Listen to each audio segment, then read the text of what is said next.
All right, John chapter 1, starting in verse 1. Stop. It says, in the beginning was the Word. Oh my gosh. Guys, can I start from the very, very beginning of my birth story?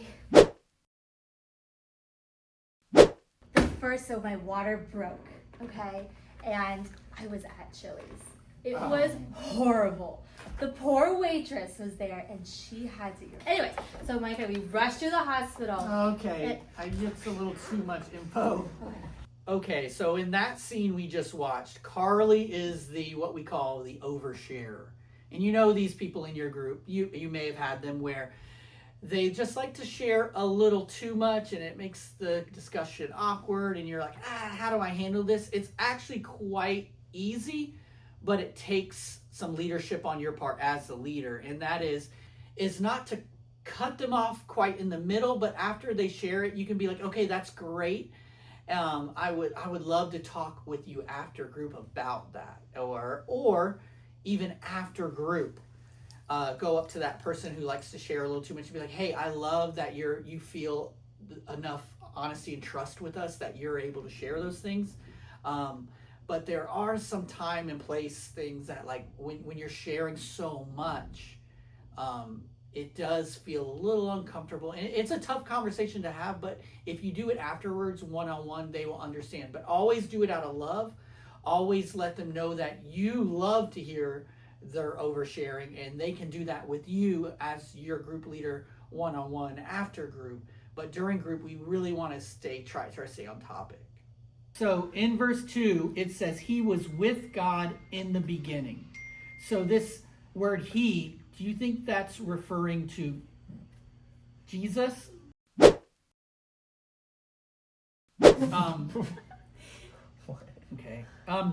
So what I'm trying to say is he. Okay, bro. Like, seriously, you're killing me with this phone.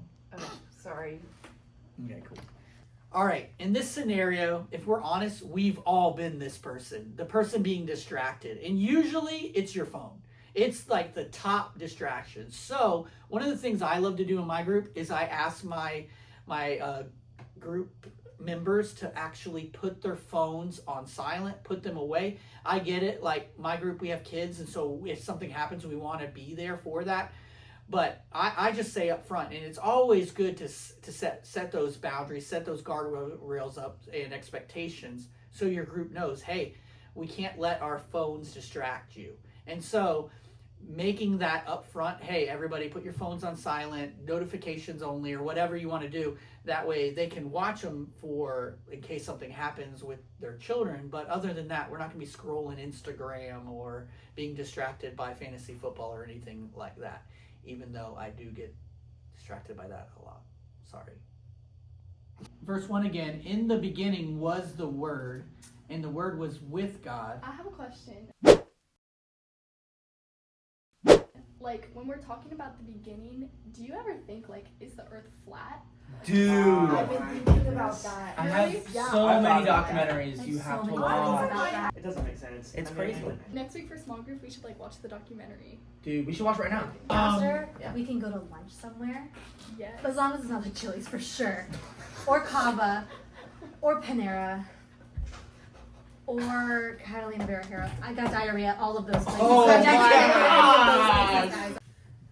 So surprise, surprise, Savannah took us off topic. No, I'm just kidding, Savannah. But for real, I'm the off-topic person in my group. I love to go down rabbit trails, and I have been told by a leader this advice that you're gonna get. Okay, one time I was taking my group off topic, and the leader said, "Okay, Justin, that's great, but you're taking us off topic. Can we get back on topic?" I wasn't offended. I even knew I was taking us off topic.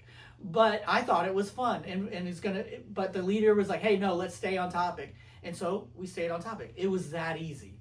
That's what you do as a leader. Just be like, okay, hey, we're getting off topic. Let's stay on topic. And you do it lightheartedly. No one's offended, trust me. But you have to guard the conversation as a leader. And that's just an easy tip to be able to do that with these off-topic rabbit trails. That will happen a lot. So have fun in your group. And remember, keep them on topic. Why do you guys think, like, prayer is so important to do daily? Like, actually, before anybody else talks, Katie, what do you What do you think? You haven't really said anything.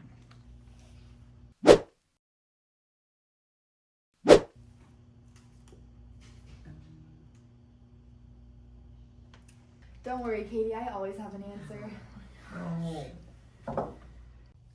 All right, the never talks, which is not me. Okay, this person, it's just hard to get them to answer questions, and usually they have a great answer, but they're just so used to letting other people talk, and then you move on, they never get to answer. So this is the one way to do this. There's only one, and that is to call on them.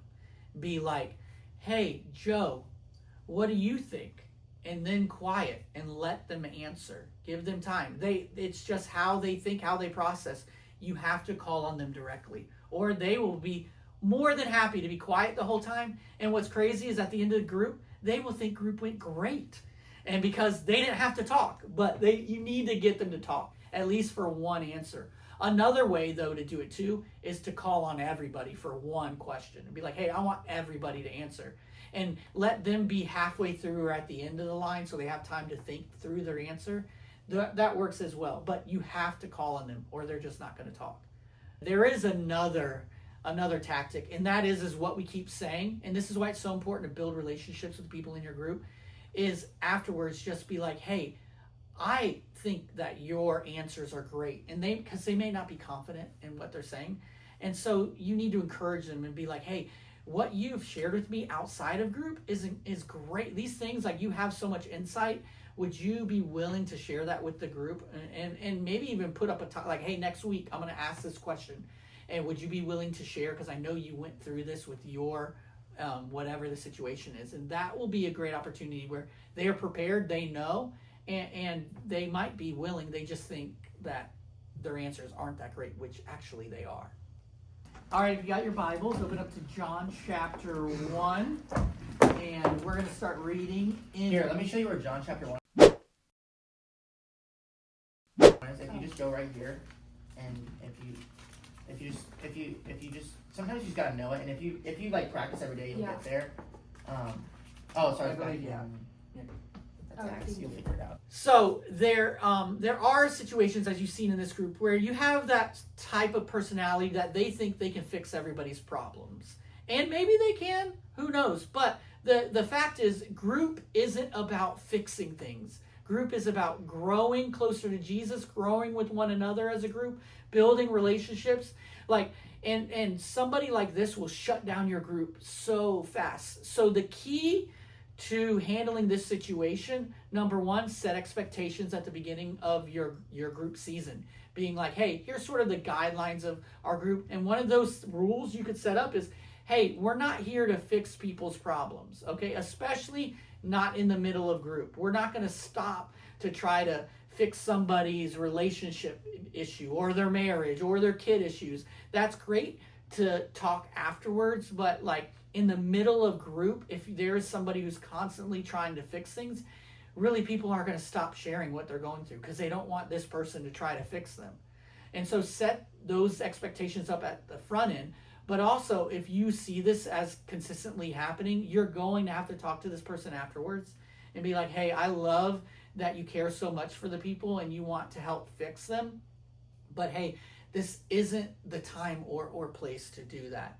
And especially if you don't have a relationship with that person, it makes it super awkward. So maybe could you maybe set up a time and place where you can talk to this person after, or ask permission? Be like, hey, I have an idea if you want some help with that. I went through the same thing. That kind of talk helps them to know that you actually do care and you're not just somebody who wants to just talk. And so again, it's building relationships with your group to be able to have these difficult conversations one-on-one after. As we wrap up group, we always do prayer requests. Anybody have a prayer request? I do. I would say, kind of going through a bit of a hard time. Just lost my job. So, dude, just get a new job. There's like all the McDonald's don't take anybody, bro. Oh, just get a new job. Yeah. Well, it's just that my family's been going through like the hardest time, and I just don't even. Dude, everybody's family goes through hard times. It's not that crazy. Bro, are you serious right now? Yeah. I mean, it's not that hard. So hopefully for you, that was an extreme example of somebody who's like condescending, who's rough, who's just a mean person. But at times people can make comments that they may not think are rude, but immediately the whole group is like, ooh. And in those moments, you do need to stop the conversation, like stop the behavior immediately. Be like, wait, like we're not gonna do that. No, like no, stop it immediately. Then afterwards, have the conversation. Be like, hey, we're not gonna talk like that in our group. We're not gonna put other people down. We're not going to force our. A lot of times this might happen when it like political season, things like that. People get very fired up, very defensive, and it can ruin your group, truthfully. So you have to stop it right there and then have the conversation after group. Or at times I know leaders who had to stop and take the person aside in the middle of group and that's extreme circumstance, but it has happened, and then have like their spouse or the other group members just have the discussion while that conversation is had during group. And usually in those instances, I would say let your coach know, let our small group director know, let these people know what happened, because in those times those can be very difficult and very hard to navigate conversations. But you need to be in charge of your group in those moments. So just a couple get to know you questions, like what's your favorite book of the Bible? Oh I really. gosh, I love the book of James. It's my favorite for sure. Oh, were you gonna say something? Yeah.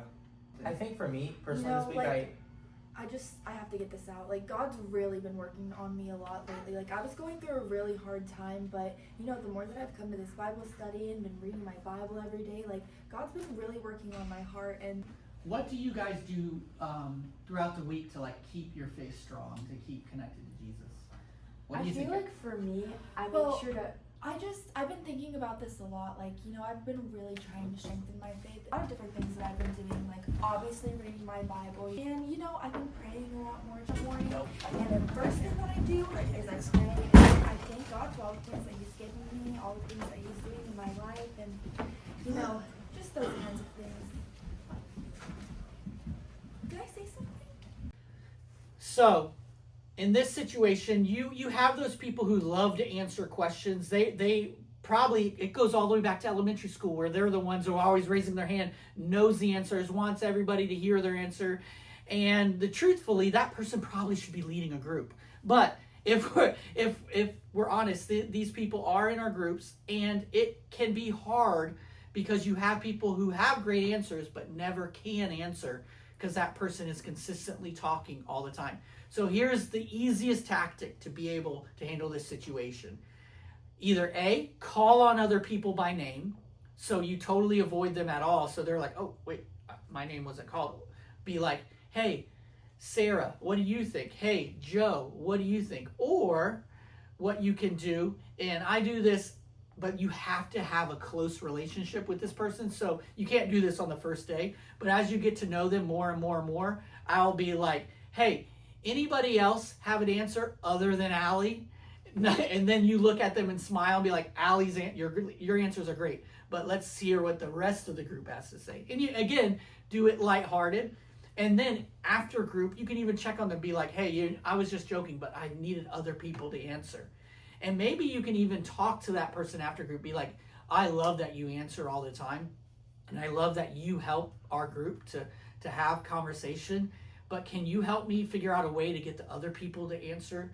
And having those discussions, they start to pick up on, oh wait, I do answer every question and nobody else talks. And a lot of times, what their answer is when you have that discussion?